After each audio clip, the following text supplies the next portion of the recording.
Storking AI. कभी कभी सबसे चौंकाने वाली बातें सबसे शांत जगहों से शुरू होती हैं। यह कहानी भी ऐसी ही एक जगह से शुरू होती है, एक हरा भरा गांव जहां ना कोई ट्रैफिक था, ना मोबाइल की घंटियां। बस थी तो एक आवाज, एक तोते की आवाज जो कुछ अनोखा बोलता था। और उसी आवाज से शुरू होती है बोलने वाला तोता और छिपा खजाना। वो सुबह बहुत शांत थी। पत्तों पर ओस की बूंदें थी, खेतों में हल्की हवा चल रही थी। और तभी सुनाई दी एक तेज चहचहाती आवाज। पिप, तोते की आवाज में। खजाना, नक्शा, नीचे देखो, नीचे देखो। गांव के लोग हंसते। अरे, ये पिप फिर शुरू हो गया। लगता है टीवी ज्यादा देख लिया है इसने। लेकिन कुछ लोग सोचते, कहीं ये मजाक नहीं, कोई संकेत तो नहीं। पिप एक हरा रंग का सुंदर तोता था, लेकिन वो किसी आम तोते जैसा नहीं था। वो नकल करता था, नहीं, सिर्फ आवाज नहीं, बोलचाल की भाषा, लहजा, और कभी-कभी तो ऐसे वाक्य जो किसी और से पहले उसने बोले ही नहीं। उसका मालिक था हरिहर चाचा। सफेद दाढ़ी, मुस्कुराता चेहरा और कहानियों का पिटारा।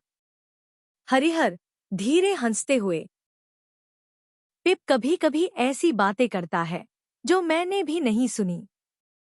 लगता है जैसे वो किसी पुराने जमाने से बोल रहा हो। एक दिन की बात है। गांव में डाकिया आया। उसकी साइकिल पर एक पुराना संदूक था, लकड़ी का, भारी और धूल से भरा हुआ। डाकिया, हरिहर चाचा, आपके नाम कुछ आया है, पर भेजने वाले का नाम नहीं लिखा। हरिहर चौंक कर, मेरा? मैंने तो कुछ मंगवाया ही नहीं। संदूक पर सिर्फ एक पंक्ति लिखी थी, संभाल कर खोलिए, बीते समय की विरासत है। हरिहर चाचा ने पोंछकर संदूक को अंदर रखा। जैसे ही संदूक जमीन पर रखा गया, पिप जोर से चिल्लाया, नीचे देखो, देखो, नक्शा, खजाना। पिप पंख फैलाकर संदूक पर चढ़ गया और बार बार बोलने लगा, पिप, फर्जी तला है, नीचे छुपा है, नक्शा, नक्शा। हरिहर चाचा को अब पिप की बातें मजाक नहीं लग रही थी। उन्होंने संदूक को गौर से देखा और सच में नीचे की परत कुछ अलग लग रही थी। उन्होंने धीरे धीरे लकड़ी की परत को खोला और अंदर से निकला एक पुराना, मुरझाया हुआ, पीले रंग का कागज। हरिहर, धीरे, ये तो नक्शा है। उस नक्शे पर 3 चीजें बनी थी। एक एक नदी, 2 एक बरगद का पेड़, 3 और एक पत्थर जो दिखता था जैसे शेर की शक्ल वाला हो। पिप चहकते हुए, खजाना, खजाना, चलो, खोजो, खोजो। हरिहर चाचा अकेले नहीं जा सकते थे, तो उन्होंने 2 बच्चों को बुलाया, गुड्डू और रानी। गांव के सबसे होशियार, निडर और जिज्ञासु बच्चे। तीनों ने नक्शा उठाया, खाने पीने का सामान बांधा, और पिप तो जैसे उनका नेता बन गया था। चाचा, ये नदी यहीं पास से बहती है ना? और वो बरगद वाला इलाका तो स्कूल के पीछे है।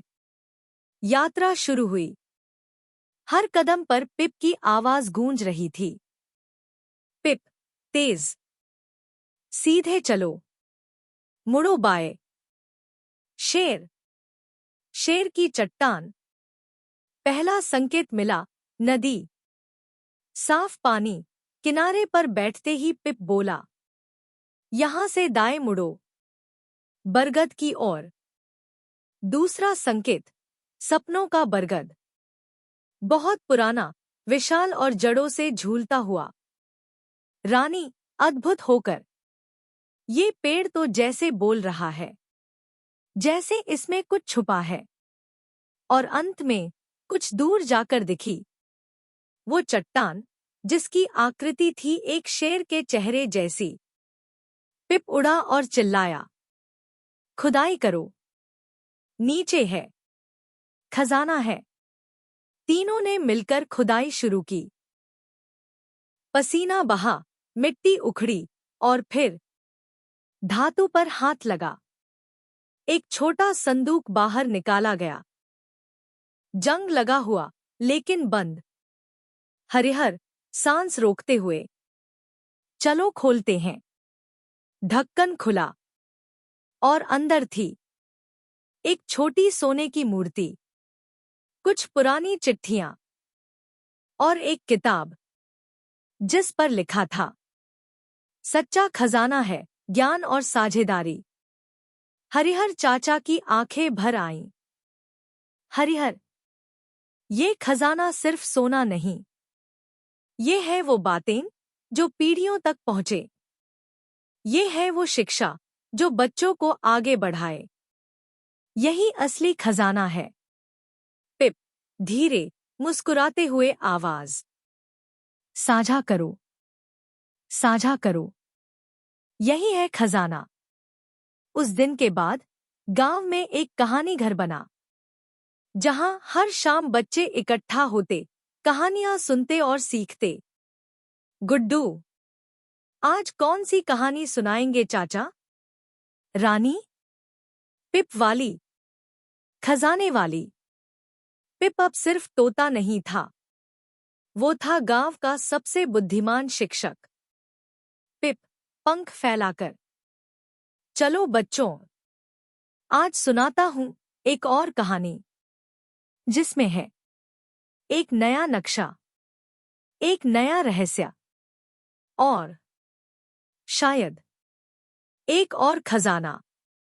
क्योंकि असली खजाना हमेशा किसी पुराने संदूक में नहीं, किसी बोलने वाले तोते या किसी साझा की गई कहानी में भी हो सकता है।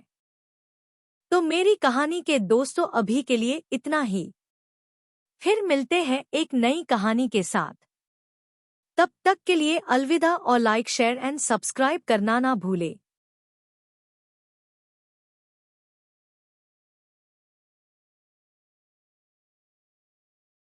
Please like, share, subscribe.